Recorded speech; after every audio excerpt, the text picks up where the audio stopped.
시청자 여러분 안녕하십니까. 허진 대사님의 용정의 투입니다. 자, 해세타님. 네. 미국에 갔다 와서 개망신을 당하고 왔습니다. 사실 미국에서 조롱도 나오고 있고 네.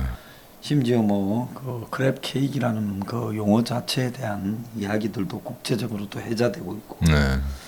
그런데 마치 이 대깨문이나 친북들은 문이 무슨 이 대단한 걸 이루고 왔냐 이렇게 하는데 이게 뭐 갖다 붙일 만한 걸 갖다 붙여야 되잖아요. 완전히 반대인데 만약에 제가 이게 주사파 같으면은 거의 뭐 혈서 쓰고 미국에 항복하고 왔다. 예. 그 난리 쳐야 되는데 왜 그런 거 모르겠습니다. 그 이 정상회담 끝나고 나서 제가 용인에서 차를 몰고 서울로 올라오는데 그 큰 현수막이 있더라고요. 그게 용인역에 뭐 김민긴 간 사람이 그쪽에 민주당의 그건데 책임자인데 한미 정상회담 성공 축하라고 붙여놨더라고요. 곳곳에 지구당을 보고 네. 그걸 붙여라고 한 모양이에요. 근데 이것도 사실 좀 한심한 게 우리가 알고 있는 선진국에서 특정 지역구에서 자기 당에서 나왔던 대통령이나 총리가 어떤 외교적 성과를 거뒀다고 해서 그걸 현수막을 다는 나라는 제가 알기로는 전 세계 대한민국밖에 없습니다. 이것도 창피하기 짝이 있는 노릇인데 이걸 알고도 그냥 호도하겠죠. 자기들이. 옛날에 김대중이 북한에 가가지고 6.15 회담을 하고 왔을 때도 제가 그때 민주당의 위원장을 했습니다만 그런 말을 하고 싶었는데 당의 회의에서 차마 못했어요. 그래서 그때도 북한에 가서 김정일을 만나고 왔을 때도 그런 걸 안 붙였는데 이제 정치가 갈수록 삼류가 돼간다. 점점 희화되고 그다음에 더 이제 품이 없는 옛날보다 자유당 시대에 또 그런 거 하진 않았던 것 같은데. 근데 지금 이게 이 사람들이 그냥 제가 알기로는 뭐 자기들도 불불 끓습니다만 일단은 정권 1년 남았는데 이런 문제 가지고 이제 각을 세우거나 또는 이제 분파주의적 모습을 보여서는 안 된다 해가지고 그냥 억지로 그냥 갖다 붙이는 그런 내용 같고요. 그다음에 이 정상회담을 비판해야 될 야당의 입장에서는 이것도 좀 애매하더라고요. 사실은 속으로는 아마 좀 안심을 했을 겁니다. 내용이 이렇게 공동성이 나왔다는 거는 이제 그럼에도 불구하고 야당이니까 지금 정권을 이제 씹어야 되는데. 의외롭게도 핵심적인 사안은 다 비껴가고 무슨 백신 문제만 가지고 이야기를 하는 것 같더라고요. 이거는 백신이나 이런 그 전염병 예방 같은 경우에는 여당에서 이렇게 홍보하고 자기들이 이렇게 관리하면서 앞으로 향후 계획을 발표하고 이래야 되는데 왜 이런 비핵심적 사항에만 집착하는지 그걸 좀 맥을 잘 짚지 못하는 게 아닌가 하는 느낌이 듭니다. 사실은 다른 방송 어디에서도 이런 말을 안 할 건데. 네. 미국에 가서 가만히 보면 미국의 이 의무적 옵션 또 미국하고의 그 대가로 마치 이루어진 것처럼 보이는 사기죠. 그전에 이미 다 위탁 생산을 하기로 했는데 백신 합성 생산과 반도체, 자동차, 이런 통신 투자 부분 이런 부분들을 옵션화 시키지 않았습니까? 네, 그렇죠. 근데 여기에 있는 핵심 회사가 삼성하고 SK잖아요. 그 옵션의 핵심이요. 맞습니다. 그러니까 제가 볼 때 이 삼성하고 SK가 아마 언론에 주는 광고의 50%가 넘을 거라고 봅니다. 액수로 따지면. 그러니까 이렇게 많은 광고를 하는 핵심 두 회사를 언론 장악용으로 하더라고. 그 정권이 위탁을 했다고 봐요. 그러니까 조중동 같은 보수 언론조차도 미국에 가서 반도체와 백신 딜이라는 걸 가공해서 만드는데 그거 바단 거 아니겠어요? 그걸 그대로도 전달. 그리고 갔다 와서 또 그런 것이 마치 이루어졌은 것처럼 이야기를 하고 지금 최근에는 백신 접종까지 찬양하는 데까지 갔어요. 이걸 보면 정권이 방미를 한국 최고의 대기업 두 개를 엮고 그리고 그 두 개의 방미에 대해서 부담과 또 각종 이 포장할 수 있는 잠재적 이익을 연결시키고 그것을 가지고 방미를 포장하는 쪽으로 했고 정말 본질적인 한미 동맹에 관한 문제는 다 그냥 흐지부지 희석화 시켜버렸다. 근데 가구에 그냥 잘해 그러면 한미 동맹이야 이거 위태위태했는데 니마 잘했다든지. 왜냐하면 우리가 노무현을 그래 유혹했습니다만 말기에 한미 FTA 만들면서 나름 또 야당이 그런 부분에 대해서는 또 칭찬해 준 바도 있거든요. 이거는 그거 다른 우리가 정쟁을 논하면서 너는 야구 우리는 여지만 그럼에도 불구하고 그건 잘했다든지 그런 논평이 필요했었는데 이거는 잘 모르겠습니다. 우리가 가장 핵심적으로 생각했던 한미 동맹을 어떻게 복원시키고 유지해 나가느냐 하는 문제였는데 지금 야당은 엉뚱한 데를 찍고 있는 게 아닌가 싶고요. 그런데 이거 보시면 지금 수학님 말씀하신 내용을 조금 감안해 보자면은 조정동이라는 게 정권하고 꽤 싸우는 척 하다가도 왜 삼성만 나오면 그렇게 작아지는지 이해가 되지 않았습니다. 돈. 그렇게 많이 받는지. 예. 그거 거의 다 미기 살리니까. 예. 그래서 중앙은 뭐 옛날부터 특수관계, 동아는 요즘 특수관계, 조선은 어쨌든 이 삼성의 광고를 제일 많이 받는데 뭐 이런 관계들 속에서 조중동 세계를 장악하고 가니 그럼 삼성의 영향을 받을 수 있겠죠. 그래서 우리가 지금 그 언론학 연구하는 사람들이 그래도 지금 정치 권력, 그다음에 어떤 자본의 권력으로부터 그나마 중립을 유지하고 있는 가장 어떤 핵심적인 언론기관, 그걸 영국의 BBC로 지금 저희들 그렇게 보고 있거든요. 공영 매체. 일본의 NHK도 상당히 근접한 수준이고요. 그에 비하면 우리는 지금 뭐 KBS를 공영방송이라 하면 다 지나가던 개도 없겠죠. 지금은 잘 안 보니까. 이런 건 참 반성해야 됩니다. 자, 그런데 싱가포르와 판문점 언급 이런 부분에 대해서도 지금 언론들이 말하는 태도도 좀 이상해요. 이게 완전히 아전인수격으로, 그러니까 지금 소위 그 좌쪽 그룹에 있는 사람들은 이 하나의 그 어떤 그 내용, 단지 이제 그 베이스돈 해가지고 싱가포르하고 판문점 회담의 어떤 용어 짤막한 한 가지. 거기 대단히 앞으로 그 한반도 비핵화를 이룩하는데 대단히 이센셜하다 하는 표현 하나 가지고 어마어마한 지금 상상력을 동원하는데 그거 가지고 지금 제재 완화는 불가능하고요. 그러니까 해준 적도 없고 이야기한 적도 없고. 그러니까 지금 이인영은 웃기는 게 이걸 인용해가지고 지금 현대 뭐 쪽하고 접촉하지 않습니까? 대북 뭐 경협 관련 또 추가 조치가 필요한지 알아보겠다고. 근데 이건 도대체 이게 무슨 쇼를 하는 건지. 왜냐면은 이런 방구도 바이든이 지금 저 제재를 완화하겠다고 암시한 구절도 없습니다. 없는데 그거 가지고 마치 이제 계속해서 대화의 물꼬를 터 나갈 수 있다고 전제를 깔고 있거든요. 이게 옛날에 보면 건달이나 양아치들이 네. 그 여성을 갖다가 성폭행을 할 때 예. 자갈밭 위에서 예. 여성을 갖다가 이렇게 넘어뜨려 가지고 성폭행을 하려면 예. 여성이 자갈이 일단 등에 당장 너무 박히니까 예. 돌 빼고 하자. 그래서 예. 하자 했다고 하는 지금 딱 그런 거하고 다를 바가 한 개도 없는 지금 짓거리를 하고 있어요. 그러니까 지금 이 정권에 제가 규정한 건데 이 정권의 취미생활은 딱 두 가지가 있습니다. 하나는 중국에 영혼 파는 거. 두 번째는 북한에 강간당하는 걸 즐기는 마조키스트 성향. 이게 두 가지 취미인데 거기에 대해서 아마 이 정권 끝날 때까지 변하지 않을 것 같고요. 근데 일하다 보니까 소위 말해서 미국이라는 나라가 그렇게 장시간의 어떤 그 에너지를 투입해가지고 장문의 공동성명을 만들었는데 얘들은 이제 약속 안 지킨다는 거죠. 한국 애들은. 아, 그걸 만들어 놓고 지금부터는 그 안에 있는 약간의 구실이라도 잡아가지고 말 꼬투리 잡아서 돌 빼고 하자. 하자 했다는 거 아니냐. 이런 그렇죠. 식으로. 그러니까 싱가포르 판문점 회담과 싱가포르 회담의 역사에 그런 흐름에 기초하여 뭐 그런 관점에서 이런 표현을 가지고 그러니까 그 베이시스 오브 돼 있죠. 그 표현 가지고 계속 싸우면서 이게 맞다 아니다라고 하겠죠. 그걸 가지고 이제 북한하고 거래를 하려면 미국이 하지 마.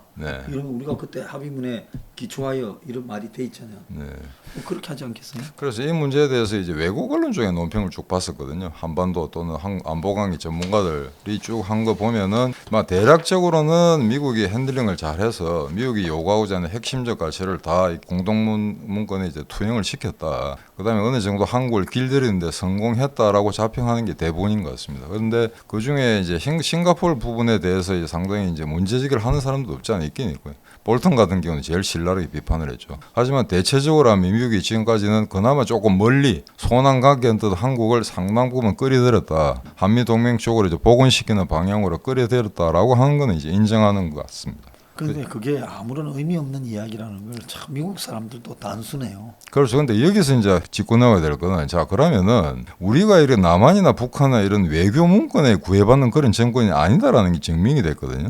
그럼 과연 이제 한국의 안보 문제, 한반도 문제를 갖다가 연구한 학자들이 과연 지금 정권이 어떤 주사파적 성격을 갖고 있는 거 이게 국가 전복 세력인지 그걸 제대로 알고 있는 사람이 몇 사람이 될지 그게 이제 의문스럽습니다. 근데 그 중에서 그나마 가장 한국 내부의 속성을 잘 알고 있다고 생각되는 게 아마 매튜 하 정도. 그러니까 소위 말해서 그 민주주의 수호재단이던가요. 거기 속해 있는 연구자들은 그나마 가장 아마 한국 내부 어떤 사회의 성격을 잘 알고 있는 사람들이라고 규정해도 괜찮을 것 같습니다. 근데 또 대체로 또 보면 거기 있는 사람들이 미국의 또 정치에 비판 기능으로서 그 일종의 미국의 그 기능 그러니까 재단적인 정치 재단적인 예. 컨설팅을 할 수는 있을지 몰라도 네. 실질적으로 그 사람들의 목소리가 크게 미국에 또 반영도 안 되는 그렇죠. 거죠. 워낙 이런 그 기관들이 많기 때문에 뭐 특정 연구기관에 누가 한다고 해서 그게 어떤 뭐 전국을 좌지우지하거나 미국의 정책 결정에 결정적으로 영향을 주거나 뭐 그렇지는 않은 것 같습니다. 그런데 지금 대략 이제 VOA에서 이제 그 데리고 나오는 전문가들 패널들을 보면은 대개 이제 그런 경향이다라는 걸 읽을 수 있다는 이야기겠죠. 앞으로 이제 남북 관계가 어떻게 변해갈 건가 하는 거는 기본적으로 한국 정부의 속성을 갖다가 제대로 파악하고 난 다음에 이게 해석을 하는 거지. 한국 정부는 지금까지 어떤 그 한국이 소위 말해서 지난 70년 동안의 한미 동맹을 축으로 하는 미국의 우방으로서의 그 어떤 정상적인 공화국 이렇게 보시면 지금 아무것도 예언을 할 수가 없는 상태거든요. 근데 우리가 안타까운 거는 과연 이제 한국 전문가라는 미국의 학자들이 한국의 현 상태 어떤 내부 정치의 어떤 실태를 어느 정도 파악하고 있는지 그게 좀 우려스러울 뿐입니다. 자, 북한하고 중국의 지금 반응이 말입니다. 네. 뭐 중국은 적극적으로 신경질적인 반응을 보이는데 네. 북한이 상대적으로 이 문제에 말을 별로 안 하고 있고, 네. 그리고 내부에 지금 서열이나 네. 내부의 어떤 지금 단속에 굉장히 치중하고 있는 모습이 보이죠. 그렇죠. 조영원이나 뭐 네. 김여정이를 네. 핵심 직책에 발탁한다. 네. 뭐 이런 이야기도 나오는데 북한이 조금 이상하다고 느껴지지 않습니까? 지금까지 지금 한참 시간이 지났는데 거의 보름이 지났는데 지금 반응이 없는데 이 문제에 대해서 대부분의 아마 학자들은 그렇게 생각한 것 같습니다. 아마 조만간 일단은 저강도에 아마 도발을 일으킬 가능성이 많다. 그에 대해서 지금 수일기를 하고 있는 게 아닌가. 근데 이것도 어찌 보면 좀 이렇게 그 먹물들이 안전판인 게 뭐 별일 없을 거야, 괜찮을 거야 했다가 사고 나면은 곤란하니까 일단 도발의 가능성을 전제로 두고 다만 그게 고강도가 아니고 저강도일 거다. 그다음에 저강도 도발을 한 다음에 그게 먹히지 않으면은 좀 더 이 미사일 발사라든가 좀 더 강도 높은 어떤 그런 반응을 보일 거라고 하는데 중국도 생각보다는 그렇게 막 과격한 반응은 아닌 것 같습니다. 근데 이것도 결국 이제 미사일 뭐 사거리 제한이라든가 그런 문제에 포커스를 맞춰서 쭉 아마 중국 이야기한 것 같고요. 근데 여기 하나 좀 웃기는 거는 독자들 이 점을 좀 예의주시하셔야 될 것 같은데 전 세계 150개, 200개 나라들이 이제 국제 정치 무대에서 여러 가지 이제 외교적 행위를 하고 선언문을 발표를 합니다만 자, 소위 말해서 문명 국가라고 이야기하는 북미 대륙하고 유럽에서 서로의 어떤 국가들 간의 이해관계를 이야기하다가 이건 내정 간섭이야라고 말하는 경우는 없습니다. 전 세계 내정 간섭이라고 이야기한다는 제가 알기로는 북한, 중국밖에 없거든요. 근데 거기에 최근에 한국이 가담한 걸로 알고 있습니다. 이게 동북아의 못난이 삼형제인데 기본적으로 외교는 내정 간섭입니다. 유엔에 사람들 그렇게 많은 국가들이 모여가지고 무슨 의제를 논하고 합의문을 만들고 공동声明을 채택하는 것 자체는 각국의 국내 정치에 다 개입하는 겁니다. 그래서 내정 간섭이니까 하지 마라. 그렇다면은 우리나라에 사드 배치하는 걸 중국이 왜 물건들이지는 거죠? 그건 내정 간섭 아닙니까? 이 문제에 대해서는 일체 이야기하지 않거든요. 그다음에 무슨 뭐 이게 이번에 그 중국이 이런 식의 발언을 한 거는 미국이 한국과 중국 관계 사이를 버려놓으려는 그는 권무술수다. 예, 외교는 권무술수입니다. 외교 자체가 권무술수고 유엔 외교니 하는 것 자체가 내정 간섭이기 때문에 그 내정 간섭이라는 문제를 이야기하고 나면은 꼭 무슨 북한이나 중국이 어떤 그 정당성이 있는 것처럼 오해를 하시는 분들이 많은데 이 문제를 겁을 낸다면 외교 자체라는 걸 못하게 되는 거죠.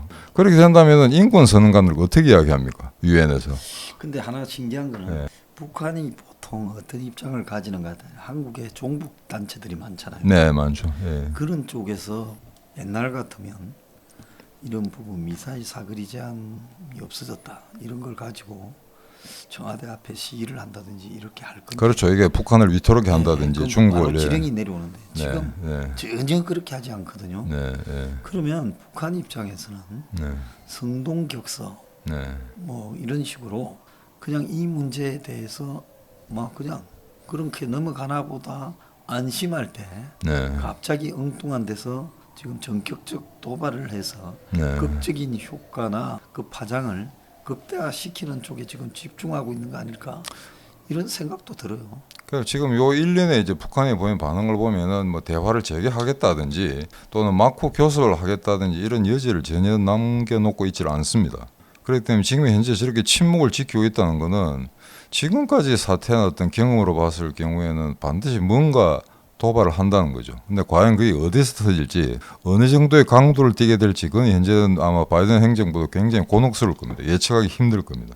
자, 그리고 지금 이거 향후 전망으로 봤어요. 네. 지금 이 미국이 앞으로 그 북한을 네. 어떻게 다룰 것 같습니까? 그 일단은 여러 차례 아마 지금 이 정상회담을 전후해서 우리가 할 만큼 했고 그다음에 외교의 문은 열려 있다. 북한이 이제 반응을 보일 차례더라고 계속 누누이 이야기를 했죠. 왜냐하면 이제 정책적 입장을 발표를 했고 소위 말해서 대북 정치의 근간이 되는 여러 가지 터미놀로지든 자기들이 정리했다고 보는 겁니다. 단 이 경우에 이제 북한이 계속 침묵을 지키는 그 가운데 있어서 미국이 할 수 있는 계속해서 압박을 이제 가해 나간 이야기인데 하나 재미난 거는 정상회담 한미 정상회담 개최를 전후해서 여러 가지 문건들이나 반응들이 나왔는데 실제 옛날에 보시면 그 아버지 말고 아들 부시 때 예. 악의 축이란 말이 굉장히 횡행했습니다. 그때 이란이나 북한 이런 존재들 이야기하는 거죠. 그래서 지금 현재 이 미국의 입장을 보면은 중국, 러시아, 이란, 북한 이 4개국을 현실적으로 지구의 안보를 가장 위협하는 새로운 악의 축으로 규정했다고 아마 그렇게 이런 문구를 쓰지는 않았습니다만 사실상 그런 식으로 아마 지금 범주를 잡아가고 있는 것 같고요. 그다음에 이 한미 정상회담이 있을 때 미국 상원이 북한이 언론 자유를 갖다 침해하는 그런 국가다, 로그 국가다라는 해서 이제 반대 결의안을 내기도 했었습니다. 그리고 바로 이어서 또 이번에 뭐 835조에 우리 돈으로 835조에 해당하는 미국 예산이 통과됐는데 거기 보면 미사일 방어 시스템의 무려 204억 불 책정한 거로 되어 있거든요.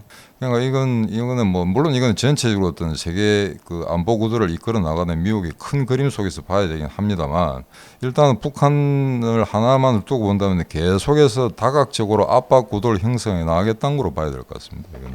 예, 근데 그 참 미국도 북한이라는 부분에 대해 사실상 오바마 때의 전략적 인내라는 사고 안 치면 내버려 두자라는 방법으로 사실상 가고 있다. 근데 그게 아니라는 말을 못하고 이게 지속된다면 이런 북쪽에서 침묵을 지키고 미국에서 계속 기다리고 이 상태가 지속되면 그게 전략적 인내겠죠. 예. 예. 근데 이 전략적 인내라는 게 사실은 좀 오해하는 부분들이 많은데 오바마 대통령 시절 이전에 이런 수사가 없었습니다. 그래서 이게 어떤 그 국제 정치의 정형화된 용어가 아니고 하도 그때 이제 다 그쳤죠. 제 한국에서 그렇고. 자, 오바마 대통령 당신 지금 몇 개월이 지났는데 4개월 동안 아무 반응이 없다. 북한 문제 어떻게 할래? 뭐냐, 입장이. 입장이 뭐냐라고 하니까 곤혹스럽게 만드는 게 스트래티지 페이션스입니다. 그러니까 사실상 한마디로 보면 할 게 없으니 맞습니다. 사고만 안 치면 내버려 두겠다. 네, 그냥 네. 생각하고 싶지 않다. 이런 표현 아니겠습니까?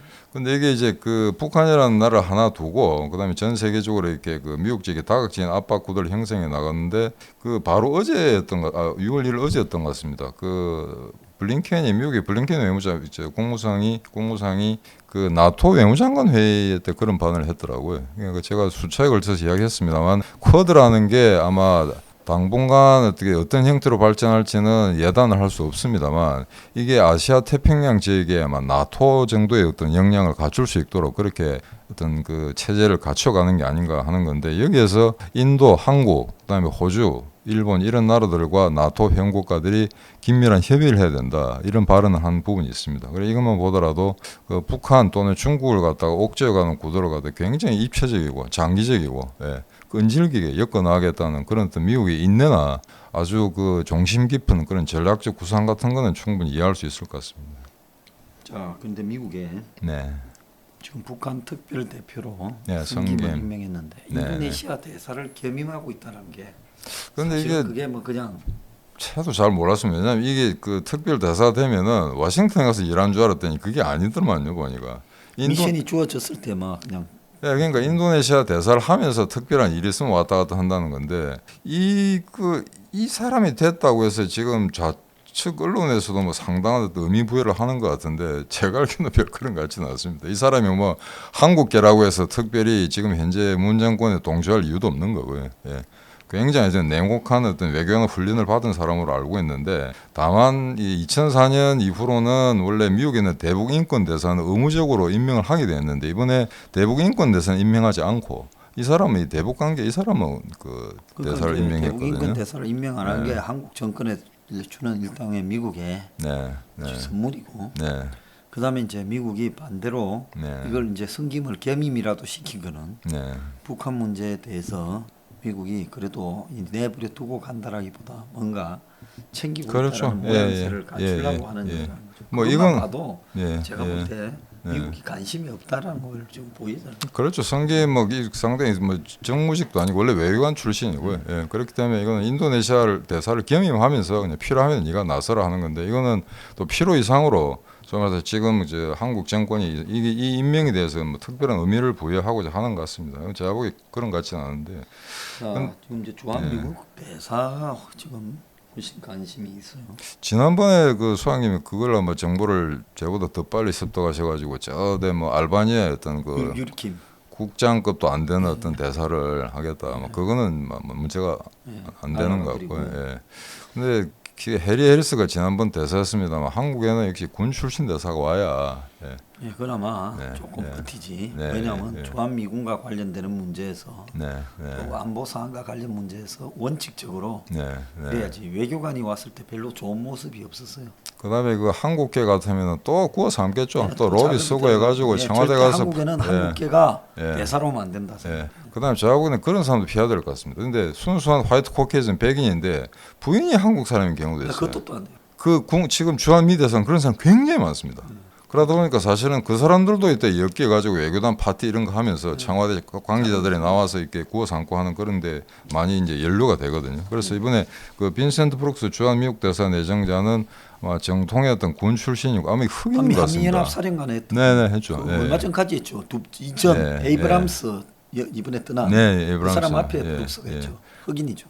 그래서 이 사람 그때 아마 실질적으로 일어나진 않았습니다만 북한 폭격 문제, 주석궁 때리는 문제, 그런 아마 전술적인 계획까지도 세웠던 1인 중에 한 사람은 그렇게 알고 있습니다. 그래서 이거를 보면은 일단 두 사람은 됐는데 대북 특별 대표 그다음에 주한미국 대사가 됐습니다. 주한미국 대사 이것도 사실은 굉장히 언론에서 다루질 않습니다만 이렇게 불편한 경우는 없었습니다. 왜냐하면은 한미 동맹 여기에 있는 한국과 미국이 지금 주한미국 대사를 아직까지도 내정하지 않았다는 거는 지금 해리스 대사 간지 지금 작년인 것 같은데요 지금. 트럼프가 예. 임기 끝나기 직전에 갔죠. 예. 그러면 지금 거의 수개월 동안 계속 공석으로 있는 이런 상태인데 사실은 옛날 같으면 이 자체가 하나의 언론에 크게 다뤄져야 될 문제 같은데 지금은 윤 정권 성격이 저러니까 별로 관심을 갖고 있지 않은 것 같습니다. 저 앞으로 미국이 내걸 그 네. 미북 대화의 네. 조건 옵션이 뭐라고 보십니까? 이거는 지금까지 여러 차례 수차의 그 실패를 경험을 근거로 해서 저희를 좀 살펴보자면은 미국이 가장 조심해야 될 건 이거 같습니다. 이제 제가 세 가지 정도로 요약했는데 하나는 이제 그 제재 완화라는 문제하고 그다음에 가시적 비핵화 노력 이 두 개를 어디다 우선순위를 두느냐 하는 건데 제가 이야기하자면은 뭐 네가 뭘 알겠냐라고 이렇게 표명하시는 분이 있을 것 같아서 제가 볼턴의 논리를 그대로 인용하도록 하겠습니다. 볼턴이 얼마 전에 VOA하고 인터뷰를 했더라고요. 근데 거기 보면은 지금까지 항상 보면 제네바 합의 때도 마찬가지지만 북한은 항상 앞쪽에 제재 완화를 갖고 오기를 희망한다는 거죠. 그러니까 미국이나 유엔이 제재 완화를 해주면은 자기들이 비핵화를 하겠다라는 거였거든요. 근데 그게 지난 수십 년 동안 실패로 끝났다는 거 아실 겁니다. 그렇기 때문에 이번엔 절대로 제재 완화를 조건을 해줘서는 안 된다. 철저하게 가시적으로 비핵화 노력이 어느 정도 주어지는 한 걸 앞쪽에 가져놓고 그 다음에 제재 완화를 북한의 어떤 그 비핵화 정도에 따라서 순차적으로 점진적으로 응해줄 필요는 있다 하는 부분에 대해서는 이건 굉장히 미국이 조심해야 될 문제인데 한국 정부는 절대 그렇지 않겠죠. 무조건 제재 완화를 해달라고 달려들 겁니다. 지금 현재도 한 번도 그 입장을 이제 바꿔본 적이 없고요. 그러다 보니까 지난번에 문재인이 뭐 북한의 어떤 수석 대변인이 아니냐라는 이야기가 한국이 아니고 영국이나 미국에서 나왔다는 사실은 제3 상기해 볼 필요가 있을 것 같습니다. 그다음에 이제 또 하나는 지금까지 항상 보면은 뭐 영변 핵시설 그것만 제일 핵심적인 시설이니까 그거 없애면은 북한이 가시적인 비핵화에 이제 동의한 거다라고 이렇게 단정 짓자는 이야기들이 많은데 여기서 보면은 실질적으로 어떤 특정한 핵시설을 폐기할 게 아니고 어느 정도 핵무기 개발과 핵물질 생산을 전면적으로 중단하는 그런 조치가 돼야 되거든요. 그게 전제되지 않고는 비핵화라는 단어를 쓸 수가 없습니다. 계속 생산하고 있는데 예. 비핵화라는 게 무의미하다. 이런 그렇죠. 그러니까 이거는 동시에 해야 됩니다. 그러니까 지금 핵무기대 생산을 중단했다. 그다음에 그거와 연결해서 핵물질을 계속 생산한다는 거는 차후에 또 핵무기를 만들겠다는 거거든요. 그러니까 이 두 개의 컨셉은 같이 폐기해야 된다는 것 같다가 미국이 강조하지 않으면은 북한을 어떤 가시적인 비핵화로 이끌어낼 수 있는 방안은 전혀 없다고 생각합니다. 그게 이제 두 번째 이야기고요. 그다음에 세 번째는 지금까지 비핵화 문제를 항상 그러니까 아이솔레이트 해가지고 요 하나만 가지고 계속해서 이제 그 협상을 해왔었거든요. 남북한 또는 북한하고 미국. 근데 여기에 대해서는 지금 인권 문제를 아마 곁들여서 치고 나가야 그나마 북한이 조금이라도 양보를 얻어낼 수 있지 않을까라고 생각하는 바입니다. 왜냐하면 인권이라는 문제가 사실은 굳이 이제 그 비민주적인 북한이나 중국 문제뿐만 아니고 어떤 나라의 인권 문제를 갖다 대기는 상당히 곤혹스러운 문제거든요. 만약에 미국이나 일본이 한국의 인권 문제를 들고 나왔다고 생각할 때 한국 외교부나 청와대가 얼마나 곤혹스럽겠습니까? 예, 이거는 문명에 대한 척도에 관련된 문제이기 때문에 그래서 이 비핵화를 자꾸 다른 어떤 그 변수들과 연계시키지 말자라고 하는 게 북한의 속셈인 것 같은데 철저히 이번에는 그 인권하고 결부시켜서 북한 비핵화 문제를 다루지 않으면은 그나마 조금이라도 소기의 목적 같은 걸 이루기가 힘들다고 보고 있습니다. 박지원이가 네. 6박 7일 방미를 마치고 오늘 네. 어제 귀국을 했어요. 올 많이도 잤네요. 6박 7일. 그러니까 뭐 또 SNS에 네. DC를 거쳐 NY 그리고 비가 오다 뭐 이렇게까지도 글도 올리고 있어요. 그래서 그리고 국정원장이 미국 가가 지 행복을 다 노출하고 다닌다. 정신 없는 사람인데. 이 사람 뭐 하러 갔을까요? 뉴욕에 지금 국정원장으로서 금이양양이가 국정원장 해외 가면 이 경원도 뜨고 하니까 이런 부분 때문에 폼 잡으러 이제 뉴욕에 옛날에 자기가 뭐 장사했잖아요. 모자 장사했나 뭐. 지금 뭐 언론에 크게 지금 뭐 유추 해석하는 그런 기사도 나오고 있지 않은데 국정원장이 미국에서 6박 7일 정도 좀 이해가 되질 않습니다. 그러니까 뭔가 공적인 임무는 있었겠죠. 외부에 알릴 수가 없는 그런 문제는 있었겠는데 흔히 쉽게 생각해보자면 저 한미 정상회담 끝나고 나서 몇 가지 이제 해결되지 못한 문제라든가 애매한 몇 건데 안건들 그걸 갖다 긴밀히 대비로 하면서 협의하기 위해서 간 게 아닌가 그렇게 뭐 유추 해석해 볼 수밖에 없는 상황인 것 같습니다. 현재로서는. 그래서 뭐 뉴욕에서 북한 접촉했냐, 뭐 한국하고 미국 간에 네. 정보 협력 논의했냐라는 건데 아마 제가 봤을 때 문이 한국에 돌아와서 어지럽힌 부분을 네. 미국의 이제 정보 기관에 가서 그게 아니다. 네. 네. 뭐 앞으로 합의해 온 걸 잘할 거다라고 일종의 문칠 좀 후속 작업하러 간 거 아니냐 그렇게 보여요. 그럼 중국에도 누군가 또 보내야 될 것 같은데. 당연히 가지 않겠습니까? 예, 근데 그건 말. 하겠죠. 예. 그래서 문칠하러 갔다. 그러니까 놀러 간 것처럼 여유가 있어요. 네, 뭐 지금 그게 정보국장이 6박 7일 같으면 이거는 좀 이해가 없는 이야기입니다. 이 정도 같으면 어마어마한 어떤 그 공식 비공식 회의를 참석하고 돌아와야 되는데 일주일 동안 미국에 있었다는 이야기인데 이건 좀 이해가 되지 않습니다. 다만 이게 외교부 장관이 아니기 때문에 가서 뭘 했는지 그걸 기자들이 이야기한다고 물어본다고 해서 꼭 답할 의무는 없거든요. 그래서 이거는 뭐 나중에 다 밝혀지겠죠. 이 6박 7일 동안 뭘 했는지. 자, 마지막으로 뭐 하실 말씀 없으세요? 그래서 이번에 그 한미 정상회담 첫 번째 바이든 행정부 들어서거나 첫 번째 회담이었기 때문에 소위 긴 시간 거의 사부작을 했죠. 예, 네 번에 걸쳐서 쭉 이야기하다 보니까 앞으로는 동어 반복된 이야기도 있고 앞부분에 다뤘던 이야기를 다시 한번 또 되풀이하는 그런 점이 없지 않아 있었습니다만 그 지난번 방송하고 나서 이제 여러 가지 이야기들이 많이 나왔었고요. 특히 가장 중요한 건 북한과 중국의 반응이었는데 생각보다 그래 많지는 않았습니다. 아주 뭐 단순하게 충분히 예상해 볼 수 있는 그런 언어들이 튀어나온 것 같아서 특별히 여기서 다뤄볼 건 없습니다만 지금 이번에 하나 보시자면은 결국 그 어떤 그 패권 국가라든가 아니면 어떤 특정 지역에서 주도권을 유지하겠다는 국가의 경우에 한반도 같은 경우 동북아 같은 경우는 이제 중국을 이제 패권 국가라고 규정할 수 있겠죠. 근데 이 패권 국가가 세계 제1위 국가 미국하고 대결하려면은 결국에는 우방국을 많이 만들어야 됩니다. 그런데 이번에 보시면은 너무나 어떤 패권 미국의 대항력에서 중국 일변도의 국가 이익만을 아주 편취하려는 그런 과격한 행보를 보이다 보니까 이유가 떨어져 나갔다는 그런 느낌이 들거든요.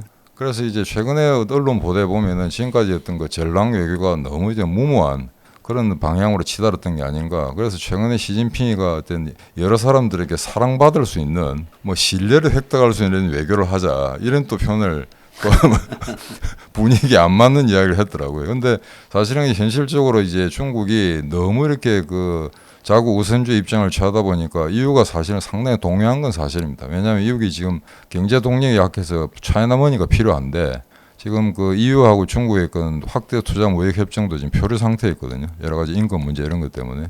근데 인권 문제 이런 거 가지고 아마 EU가 중국을 저버리지는 않을 거라고 자기들이 분석을 했음에도 불구하고 EU가 상당히 미국과 보조를 맞추면서 아주 공고한 입장을 취하고 있습니다. 그래서 아마 중국이 어느 정도 전술적으로 궤도 수정을 하지 않을까라고 생각되는데 결국 이 미국에 대한 어떤 중국의 패권력 경쟁이라든가 앞으로 어떤 세계 어떤 구도라든가 결국 열린 사회와 닫힌 사회의 대결 아닌가 그렇게 생각하고 있습니다. 과연 그럼 한국은 이 닫힌 사회 중국과 북한, 러시아 이런 사회와 같이 나라의 운명을 걱정할 건가? 아니면 아직까지 그나마 완벽하진 않습니다만 그래도 민주주의와 인권의 가치를 최우선에 두는 미국이나 EU, 일본, 캐나다, 뉴질랜드, 호주 이런 열린 사회와 같이 나가야 될 것인가?